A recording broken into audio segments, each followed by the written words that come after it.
Shalom saudara-saudara yang terkasih di dalam Kristus. Senang sekali bisa berjumpa di pagi hari ini. Saya percaya semuanya dalam keadaan sehat, puji Tuhan. Mari kita satu dalam doa untuk menyambut firman di pagi ini. Ya Tuhan Yesus, kami naikkan ucapan syukur dan terima kasih untuk hari yang baru. Kami percaya hari ini dengan spesial Tuhan sudah menyediakan berkat bagi kami untuk kami nikmati sepanjang hari, baik berkat jasmani dan berkat rohani. Itu sebabnya kami rindu, berfirmanlah kepada kami di dalam nama Tuhan Yesus. Haleluya. Amin. Tema renungan pagi ini yaitu rahasia meminta yang benar di hadapan Tuhan. 1 Raja-Raja 3 ayat 5b berkata demikian, mintalah apa yang hendak kuberikan kepadamu. Nah saudaraku yang terkasih, setiap manusia memiliki kebutuhan dan keinginan. Ketika datang kepada Tuhan dalam doa, seringkali kita membawa banyak permintaan. Kesehatanlah, pekerjaan, keluarga, keberhasilan, keuangan, masa depan, dan berbagai-bagai pergumulan. Tetapi pagi ini kita belajar satu hal penting. Bukan hanya apa yang kita minta yang penting, tetapi bagaimana dan untuk apa kita meminta.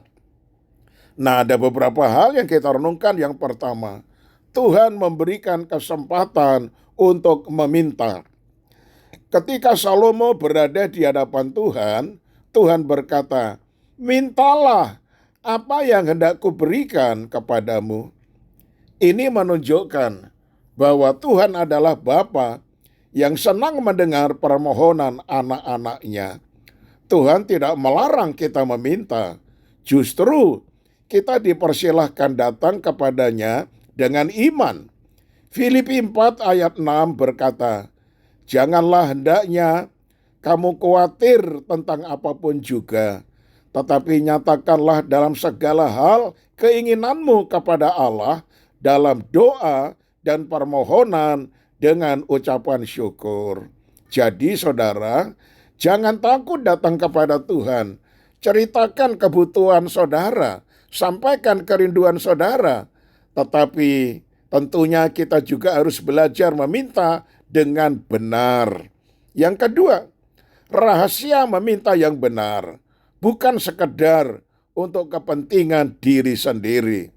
Yang menarik dari kisah Salomo adalah ketika Tuhan memberikan kesempatan kepadanya untuk meminta, Salomo tidak meminta kekayaan. Dia tidak meminta umur panjang atau kemenangan atas musuh-musuhnya. Salomo meminta hati yang memahami dan hikmat untuk memimpin bangsa Israel. Artinya, Salomo memikirkan tanggung jawab yang Tuhan percayakan kepadanya. Ini menjadi pelajaran penting bagi kita, saudara. Doa yang benar bukan hanya bertanya, Tuhan, apa yang bisa Engkau berikan kepadaku? Tetapi juga, Tuhan, apa yang Engkau kehendaki aku lakukan dengan apa yang Engkau berikan? Nah, kita boleh meminta berkat, tetapi mintalah juga untuk hikmat menggunakan berkat itu. Kita boleh meminta kesehatan, tetapi mintalah supaya kesehatan itu dipakai untuk melayani Tuhan.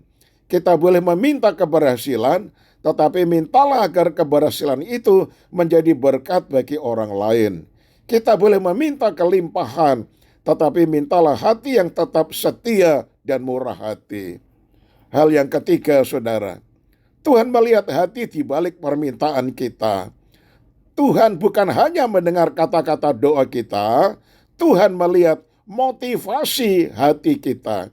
Yakobus 4 ayat 3 berkata, kamu berdoa juga, tetapi kamu tidak menerima apa-apa karena kamu salah berdoa, sebab yang kamu minta itu hendak kamu habiskan untuk memuaskan hawa nafsumu.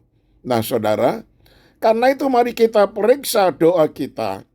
Apakah yang saya minta hanya untuk kenyamanan saya? Apakah saya meminta keberhasilan supaya dipuji? Apakah saya meminta kekayaan hanya supaya hidup saya semakin mewah?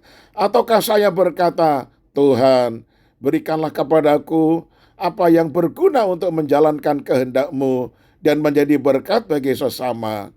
Inilah rahasia meminta yang benar di hadapan Tuhan. Yang keempat, saudara, Tuhan sanggup memberikan lebih daripada yang kita minta. Ketika Salomo meminta hikmat, Tuhan berkenan kepada permintaannya. Bahkan Tuhan memberikan kepadanya hal-hal yang tidak dimintanya, kekayaan dan kemuliaan.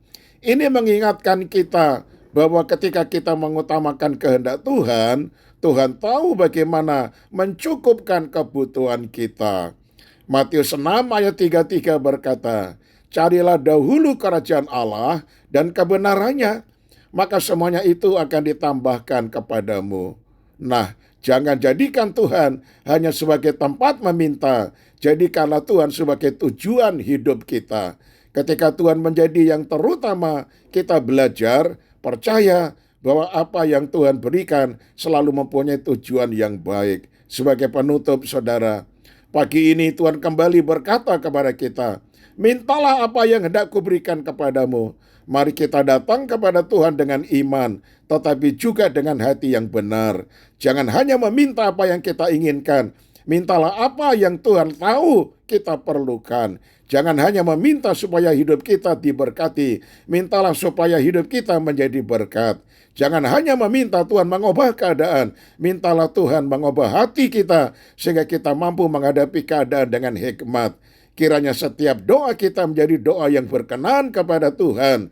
Doa yang lahir dari iman, disertai kerendahan hati dan berorientasi kepada kehendak-Nya. Mari kita berkata, Tuhan, apapun yang Kau berikan kepadaku, ajarlah aku menggunakannya untuk kemuliaan nama-Mu. Berikanlah aku hikmat untuk meminta yang benar, menerima dengan syukur, dan menggunakan setiap berkat-Mu dengan setia.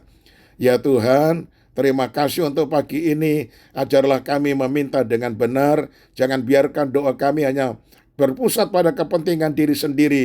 Berikan kami hikmat untuk mengetahui apa yang benar kami perlukan dan apa yang sesuai dengan kehendak-Mu. Segala hormat pujian bagi nama-Mu. Inilah doa penyerahan yang kami telah panjatkan di dalam nama Tuhan kami Yesus Kristus, Tuhan dan Juru Selamat kami. Haleluya.